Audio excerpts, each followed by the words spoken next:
प्यारे दोस्तों नमस्कार। आपका स्वागत करता हूं अपने YouTube channel Allahabad education classes में। जैसा कि आपने थंबनेल पे देखा होगा कि पूरे विज्ञान के पूरे साइंस के आज मैं इंपॉर्टेंट टॉपिक्स को आपको बताने वाला हूं। तो प्लीज आपसे रिक्वेस्ट चाहूंगा कि इस वीडियो पे अगर आपने क्लिक किया है, इस वीडियो को आपने देखने का अगर प्रयास किया है तो प्लीज भाई आपसे रिक्वेस्ट चाहूंगा इस वीडियो को एकदम शुरू से अंत तक जरूर देखें, ताकि कुछ बच्चे मेरे से ऐसे जुड़े होंगे जो तो ये भी नहीं जानते कि सर साइंस होती क्या है, सर साइंस में कितने पार्ट होते हैं, साइंस को मैं कैसे मैनेज करके कैसे पढूं कि सर साइंस में मैं एक अच्छा स्कोर ला सकूं।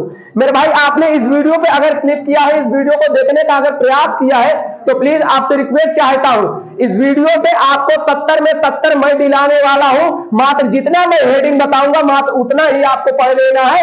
पूरे फिजिक्स में आप फाड़ के चले आएंगे, पूरे साइंस के पेपर में आप फाड़ के चले आएंगे। मेरे भाई आओ भाई मैं आपको बता दूं कि अगर मेरे साइंस में मैं बात कर लेता हूं तो साइंस हमारी 3 भागों में अलग है। सर पहला हमारा साइंस में होता है केमिस्ट्री होता है, दूसरा हमारा बायोलॉजी होता है, तीसरा हमारा फिजिक्स होता है। सर इन सब में मुझे पढ़ना क्या है, यही बच्चों को डाउट ये रहता है कि सर पढ़ लेते हैं लेकिन समझ में नहीं आता। ऐसे टॉपिक पढ़ लेते हैं, ऐसे यूट्यूब पे टीचर से पढ़ लेते हैं कि जो पढ़ लेते हैं लेकिन आपकी काम की चीज भी नहीं है। तो मेरे भाई मैं आपको बता दूं एक ऐसी हेडिंग में आपको लेके आने वाला हूं, ऐसे वीडियो आपको बनाने वाला हूं कि प्रतिदिन मेरी ये वीडियो कंटिन्यू आप पे जाती रहेगी। बस आपने अगर इस YouTube चैनल पे प्यार दिया है और इस इलाहाबाद एजुकेशन क्लासेस के अगर टीम मेंबर को जागर मानते हैं कि यहां पे सही निर्देश दिखाया जाता है तो प्लीज इस वीडियो को जरूर शेयर कर दीजिएगा, ताकि उस भाई तक पहुंच जाए जिनको ये भी नहीं पता है कि सर मैं फिजिक्स में अभी से पढ़ूं, क्या सर मैं अभी से टॉपर बन सकता हूं। जी हां आप टॉपर बन सकते हैं, बस जब बन जाएंगे जब मेरा वीडियो आप देखेंगे तब। एक ऐसी में हेडिंग सारे बुक के इंपॉर्टेंट, ये थोड़ी सी वीडियो लंबी जा सकती है तो प्लीज आपसे रिक्वेस्ट चाहता हूं इस वीडियो पे अगर आपने क्लिक किया है तो शुरू से लेकर अंत तक जरूर देखें, ताकि आपको सारे के सारे फिजिक्स के जितने भी इंपॉर्टेंट क्वेश्चन है, केमिस्ट्री के जितने इंपॉर्टेंट क्वेश्चन है, कहां से पूछा जाता है ये भी मैं आज आपको बताने वाला हूं। आओ स्टार्ट करता हूं। तो मुझे उम्मीद होगा कि जोश भरी क्लासे में आपको अच्छा लगा होगा, आपको आनंद भी आया होगा कि हां सर वास्तव में हमने ऐसा कष्ट किया तो हमने जाना। मेरे भाई पहला हमारा चैप्टर ही होता है साइंस में केमिकल रिएक्शन एंड इक्वेशन, जिसको कहा जाता है रासायनिक अपक्रिया एवं समीकरण। जी हां दोस्तों, इससे क्या क्या प्रश्न बन सकते हैं, क्या क्या इस चैप्टर से प्रश्न बन सकते हैं, कौन सी हेडिंग से प्रश्न बनते हैं, जी हां मैं पूरा एक्सप्लेन करने वाला हूं, पूरा मैं बताने वाला हूं। मेरे भाई आओ पहला हमारा होता है केमिकल रिएक्शन एंड इक्वेशन, जिसे कहा जाता है रासायनिक अपक्रिया एवं समीकरण। इस चैप्टर से एक हेडिंग को मैं बताऊंगा, किस हेडिंग को आप पढ़ लेंगे तो आप फिजिक्स में 70 में 70 ला सकते हैं। देख पहला हेडिंग आपको पढ़ना होगा रासायनिक अपक्रिया एवं उसके प्रकार। अगर आपने रासायनिक अपक्रिया एवं उसके प्रकार के बारे में अगर आपने अध्ययन कर लिया है तो मेरे भाई मैं आपसे उम्मीद चाहूंगा कि जितने भी संयोजन अपक्रिया है, वियोजन अपक्रिया है, द्विविस्थापन अपक्रिया है, रेडॉक्स अपक्रिया है, मेरे भाई यहीं से हमारा प्रश्न बनता है, यह हर वर्ष पूछा जाता है। तो प्लीज आपसे रिक्वेस्ट चाहता हूं इस वीडियो को अगर आपने क्लिक किया है तो मात्र देखते रहिएगा, फिजिक्स में 70 में 70 आपको दिलाने वाला हूं। सबसे पहले रासायनिक अपक्रिया उनके प्रकार के बारे में आपको बिल्कुल एकदम डीपली नॉलेज कर लेना है। अगर एक टॉपिक का वीडियो भी आपको चाहिए तो प्लीज इस वीडियो पे कमेंट कर देना, मैं एक टॉपिक का आपको वीडियो भी बना दूंगा। फिर उसके बाद रासायनिक समीकरण को कैसे संतुलित करना है। आधे बच्चों को तो यह भी नहीं पता होता है कि सर हाइड्रोजन का प्रतीक क्या होता है, सोडियम का प्रतीक क्या होता है, तो वो सर संतुलित कैसे कर लेगा। मेरे भाई मैं आपको बता दूं कि रासायनिक समीकरण को कैसे संतुलित किया जाता है, इसका मैं एक बेहतरीन सा एक वीडियो आप कहेंगे तो आपको बना के हाजिर कर दूंगा। आप एकदम कमजोर स्टूडेंट हैं तभी भी इस वीडियो को देखना। आप अगर मेरे से UP board, Jharkhand board, Bihar board कहीं से भी मेरे इस वीडियो पे आपने अगर क्लिक किया है तो प्लीज आपसे रिक्वेस्ट चाहता हूं पूरा वीडियो को देख लीजिएगा। आप में सारा का सारा मैटर बोर्ड एग्जाम में पूरा का पूरा साइंस का साथ होगा। अब फिर आपको रेडॉक्स अपक्रिया पढ़ना है। रेडॉक्स अपक्रिया भाई हर वर्ष पूछा जाता है, आप जाके पीवीएस क्वेश्चन देख ले, अनसाल पेपर देख ले, कहीं भी जाके देख ले तो हमारा रेडॉक्स अपक्रिया से हमेशा प्रश्न बनता ही बनता है। मेरे भाई अब आता हूं इस एक अध्याय में यानी रासायनिक अपक्रिया एवं समीकरण में इतना ही आपको पढ़ना है, इसके अलावा आपको नहीं पढ़ना है। फिर उसके बाद हमारा आता है एसिड बेस एंड साल्ट, यानी जिसे कहा जाता है अम्ल क्षार तथा लवण या भस्म कहा जाता है। सर इससे कौन कौन से मैं हेडिंग को पढ़ूं जो हमारे बोर्ड एग्जाम में सटीक का सटीक लग जाए। मेरे भाई देखो सबसे पहले आपको पढ़ना पड़ेगा सर सूचक। सर सूचक क्या होता है, हर वर्ष पूछा जाता है मेरे भाई कि सूचक है क्या, सूचक कहते किसे हैं। मेरे भाई सूचक में आपको पढ़ना है प्राकृतिक एवं संश्लेषित। सर क्या पढ़ना है, प्राकृतिक सूचक एवं संश्लेषित सूचक के बारे में आपको बेहतरीन अध्ययन होना चाहिए।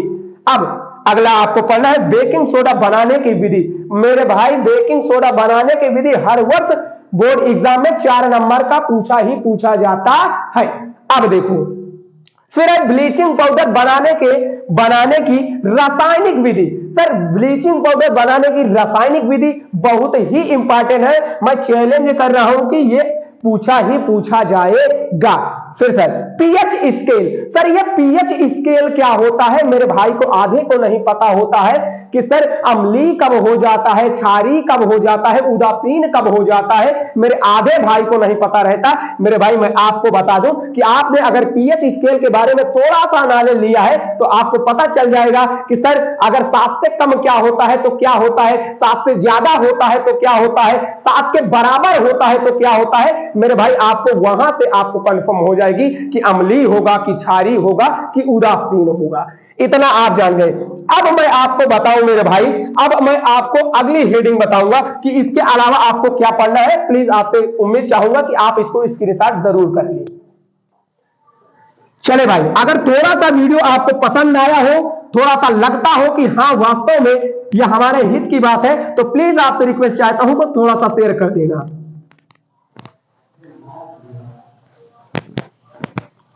चलो भाई अब इस पे आपको पढ़ना है क्या भाई, इस पे अगली हेडिंग आपको पढ़ना है धावन सोडा। धावन सोडा क्या भाई, धावन सोडा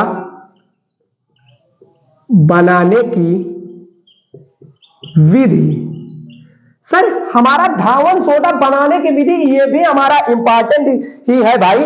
अब आओ जिसका इंतजार था वो घड़ी आ गई है, जिसको पूरी दुनिया जानती है, प्लास्टर ऑफ पेरिस। ये मैं बता दूं कि प्लास्टर ऑफ पेरिस तो ये बोर्ड एग्जाम का एकदम धारा क्वेश्चन है, रट लीजिए कि plaster of Paris board exam में ना आया तो कुछ नहीं आया।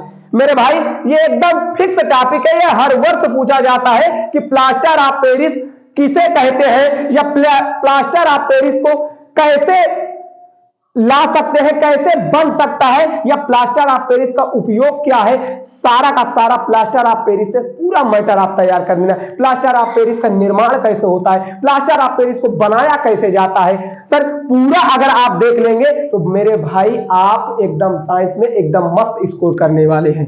आओ मैं आपको बताऊं कि अब आपको इसमें पढ़ना है मेरे भाई उदासीनीकरण अभिक्रिया। उदासीनी अभिक्रिया मेरे भाई, ये उदासीनी अभिक्रिया हर वर्ष पूछा जाता है बोर्ड एग्जाम में, वायरल टॉपिक है। अगर इसको आप शिद्दत से तैयार कर लेते हैं तो ये आपको केमिस्ट्री का बोझ ही खत्म हो जाएगा कि सर केमिस्ट्री में मुझे पढ़ना क्या क्या है और क्या क्या छोड़ना है। सारे बच्चे तो पढ़ लेते हैं लेकिन वो बोर्ड एग्जाम में आप में नहीं आएगा, तो काहे फर्जी का चीज पढ़ रहे हैं, समय कम है। वही मैटर आपको बताना है, वही मैटर आपको समझाना है जो touch to touch board exam से लड़ता रहे मेरे भाई। अब इसके बाद आपको क्या पढ़ना है, इसके बाद हमारा हो जाता है एसिड बेस एंड साल्ट से पूरा का पूरा मैटर खत्म। अब हमारा आता है मेटल एंड नॉन मेटल, जिसको कहा जाता है धातु और अधातु। सर धातु और अधातु से कौन कौन से प्रश्न पूछे जाते हैं, किस किस टॉपिक को पढ़ूं कि इससे भी मेरा मैटर आ जाए और इसे मैं पढ़ूं तो एकदम फिक्स का फिक्स मेरा मैटर फंस जाए। आओ भाई अब मेटल एंड नॉन मेटल से आपको क्या क्या पढ़ना है। सबसे पहले मेटल एंड नॉन मेटल से आपको पढ़ना है धातु और अधातु के भौतिक तथा रासायनिक भौतिक तथा रासायनिक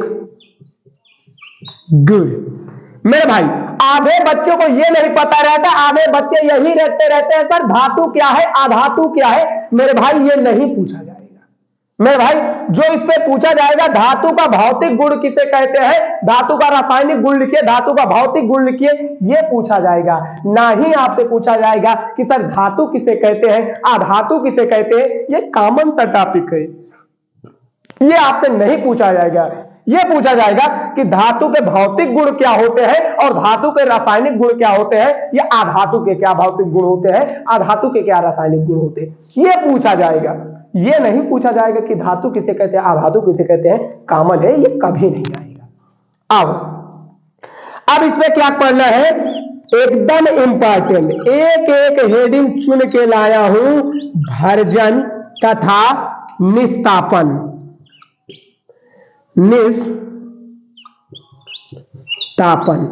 मेरे भाई जाके देख लेना, भर्जन तथा निस्तापन हर वर्ष बोर्ड एग्जाम में पूछा जाता है या नहीं, वही बताऊंगा जो आपके बोर्ड एग्जाम में सॉलिड का सॉलिड लड़े। आओ भाई मेरे भाई, अब इसके बाद आपको पढ़ना है क्या मेरे भाई, अयस्क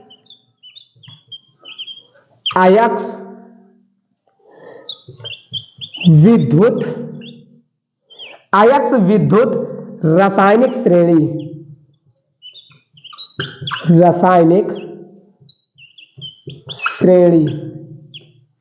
अयस्क विद्युत रासायनिक श्रेणी। मेरे भाई आप ये देखेंगे कि सर अयस्क विद्युत रासायनिक श्रेणी क्या होती है। आप जाएंगे मेटल एंड नॉन मेटल में, ये एक प्यारा सा हेडिंग आपको मिल जाएगा, इसको आप जरूर तैयार कर लेना, क्योंकि ये हर वर्ष पूछा जाता है कि सर अयस्क के अयस्क के विद्युत रासायनिक श्रेणी, ये हर वर्ष पूछा जाता है। आओ इसको आप स्क्रीनशॉट करें, फिर उसके बाद मैं अगला आपको बताऊं कि अगला आपको पढ़ना क्या है।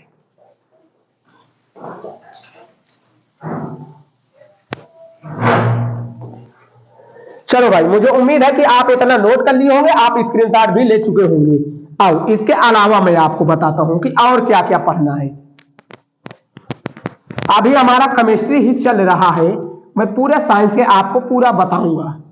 थोड़ी सी वीडियो लंबी जाएगी, लेकिन आप रुके रहेंगे तो आप पा जाएंगे, आप नहीं रुकेंगे तो आप नहीं पाएंगे भाई। अब इसके बाद आपको पढ़ना है संतृप्त तथा असंतृप्त। संतृप्त तथा असंतृप्त कार्बनिक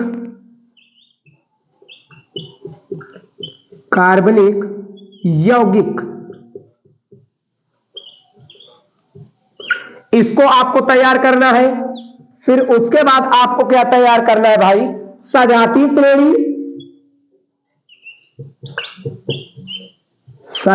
श्रेणी, इसी का भाई है विजातीय श्रेणी,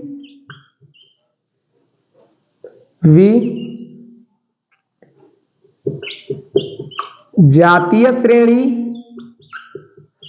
इसको आपको तैयार करना है।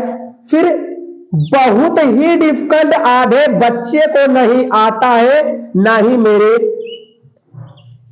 प्यारे प्यारे टीचरों को आता है, आईपीएसी नामकरण। ये हमेशा पूछा जाएगा, एक तो आईपीएसी का पूछा ही जाएगा, एक नंबर यहां से आप कंफर्म कर ले। अगर आप आईपीएसी नहीं जानते हैं तो मैं एक स्पेशल एक वीडियो बना दूंगा, आप मुझे कमेंट करके जरूर बता दें, आपको पूरा शिद्दत से समझा दूंगा मैं। फिर उसके बाद ये है साबुनीकरण अभिक्रिया। सर साबुनीकरण अभिक्रिया क्या होती है, यह भी हमारा एकदम मोस्ट इंपॉर्टेंट सा टॉपिक होता है। इसको भी बच्चे नहीं समझते, नहीं पढ़ते। प्लीज आपसे रिक्वेस्ट चाहता हूं, अगर आपको इतना सा थोड़ा सा अगर लगा होगा कि हाँ वीडियो अच्छा बन रहा है या वीडियो एक बेटर है, या मैं और लोगों तक शेयर कर दूं, तो प्लीज आप इसको जरूर शेयर कर देना, ताकि ये सारा का सारा इंपॉर्टेंट जितने भी मैं आपको इंपॉर्टेंट टॉपिक बता रहा हूं, मेरे हर बहन तक, हर भाई तक ये पहुंच ही जाना चाहिए। सारे यूट्यूब पे सबसे नंबर 1 पे ट्रेंड आना चाहिए।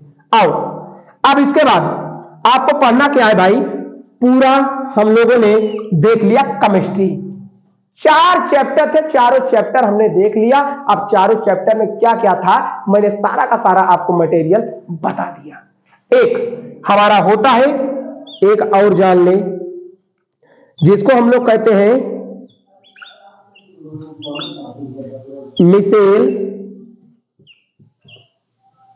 मिसेल संरचना। एक ये भी हमारा होता है मिसेल संरचना, हर वर्ष पूछा जाता है कि तेल की बूंद, हर वर्ष पूछा जाता है मिसेल संरचना, तो इसे भी आप तैयार कर ले। प्लीज आपसे रिक्वेस्ट चाहता हूं कि केमिस्ट्री का पूरा एपिसोड हमारा हो चुका है, इतना ही आपको केमिस्ट्री में पढ़ना है। अब इसके बाद हमारा होगा बायोलॉजी का टॉपिक स्टार्ट। अब फिर थोड़ा सा इसके बाद होगा हमारा क्या सर, फिजिक्स के टॉपिक का स्टार्ट। अब बायोलॉजी आपको बताया जाएगा कि बायोलॉजी के इंपॉर्टेंट टॉपिक्स आपको क्या क्या पढ़ना है, क्या क्या नहीं पढ़ना है, एक एक आपको समझाया जाएगा। तो पहले इसको स्क्रीनशॉट कर ले, फिर उसके बाद बायोलॉजी का आपको बताया जाए।